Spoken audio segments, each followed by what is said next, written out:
ඇයි භාවනාව පුරුදු කරන්න කියලා මිනිසුන්ට භාවනාව වැඩෙන්නේ නැත්තේ? ඒ භාවනාව කියන දේ ක්‍රමානුකූලව වැඩෙන එකක්.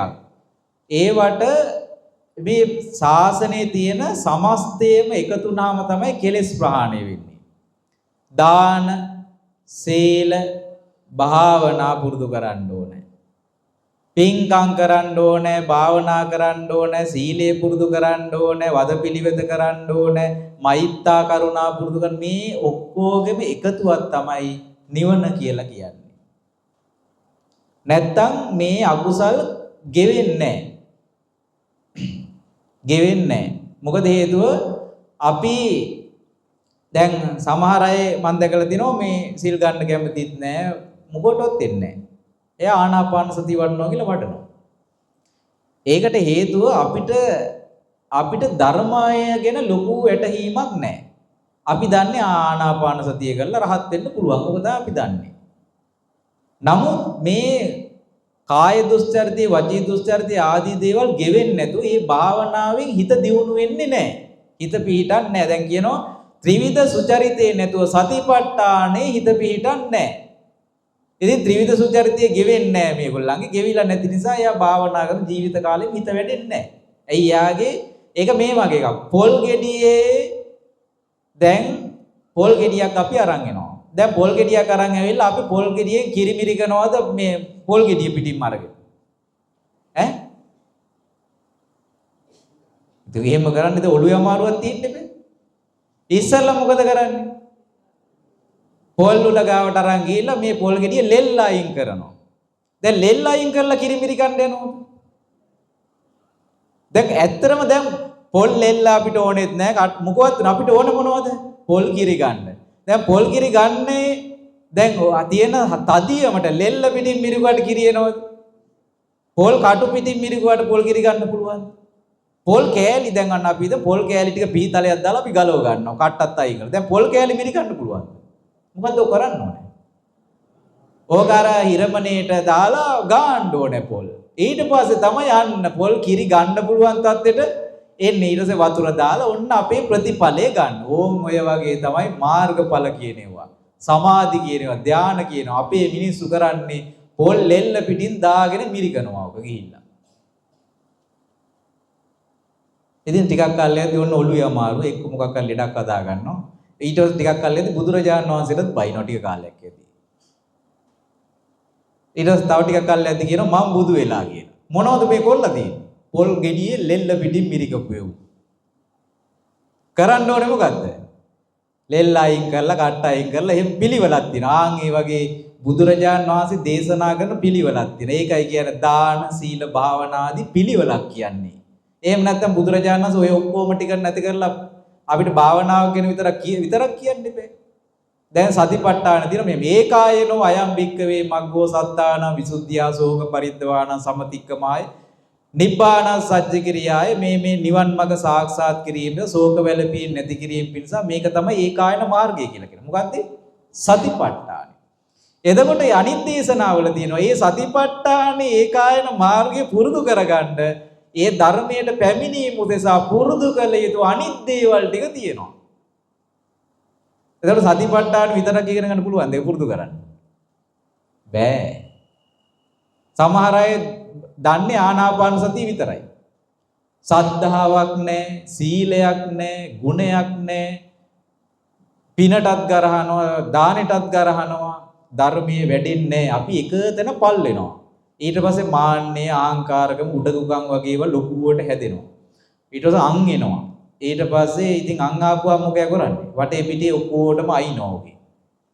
අපි කියපුවම අපිටත් අයින් දෙනවා. සමහර වැඩසටහන් වලට කියපුවම අං ආපු උපාසක මහත්තුරු උපාසකම්මලා ඉන්නවා. ඔය හාමුදුරුවෝ ඔහොම කියවට හරියන්නේ නැහැ මේව කරන්න ඕන කියලා. ඉතින් මං කියෝ මේක මම කියන එකක් නෙවෙයි. මේක මේ බුදුරජාණන් වහන්සේ කියප එකක්. ඊට පස්සේ කියන බුදුරජාණන් වහන්සේ කිව්වොත් පිළිගන්න එපා කියලා තියෙන්නේ. ඔන්න තත්ති. දැන් කොහෙද ඉන්නේ? දැන් අසෘතවත් පෘතජන තත්ත්වෙන්වත් ගැලවිලාද ඒගොල්ලෝ? හැබැයි බණ පොත් හපලා ගිලපු නැති ටික විතරයි. ඇහුවොත් එහෙම ඒ බණ පොත් අඹරලා කාලා ගිලලා ඉන්නේ. හැබැයි ශ්‍රද්ධා මාත්‍රයක් නැහැ. තෙරුවන් කෙරෙහි පැහැදීමක් නැහැ. උතුම් වූ ගුණධර්ම නැහැ. මොනවද මේ කියන්නේ? බලන්න කර්ණීමේ සූත්‍රේ පටන් ගද්දි මොනවද කියන්නේ? සුවචෝ චස්ස බුදු අනතිමානි. ඔන්න ධර්මයේ පුරුදු කරන ඒවා. සුවච වෙන්න කියලා කියනවා. අනතිමානි. මාන්නේ නැති කරගන්න කියලා කියනවා. ඒ ගුණ මුකුත් නැහැ. එක තැනක තියෙනවා සුචිලෝම කියලා යක්ෂයෙක් ඉන්නවා. ඒ සුචිලෝම කියන යක්ෂයා ගුහාවේ ඉන්නේ. යාගේ භවනට බුදුරජාණන් වහන්සේ වඩිනවා. වැඩියට පස්සේ මේ සුචිලෝම යක්ෂයා නැහැ ඒ වෙලාවේ. බුදුරජාණන් වහන්සේ දැන් වැඩ ඉන්නවා. සුචිලෝම යක්ෂයා ඕන් එනවා. එයාගේ සුචිලෝම කියලා කියන්නේ එයාගේ රෝම කූප ඉඳි කටු වගේ. ඒ කියන්නේ ඒවා ඉඳි කටු වගේ උල් ඇනිනවා ඒ ඇඟි.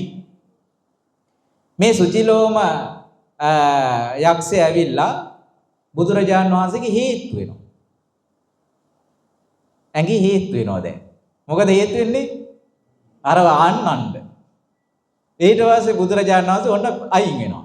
මේ අහනවා ඇයි බයද? බය කරන්න ඇවිල්ලා ඇයි බයද කියලා. කියනවා බුදුරජාණන් වහන්සේ දේශනා කරනවා ඈ යක්ෂය.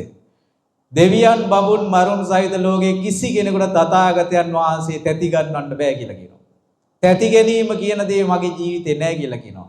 මේ ಗುಣධර්ම නැමැති දේවල් පුරුදු කරලා සසර සැඩපහර තරණය කරලා ඊතරට ගිහින් ඉන්නේ. අන්න මොනවා වඩලද සසර සැඩපහර තරණය කරන්න තියෙන්නේ?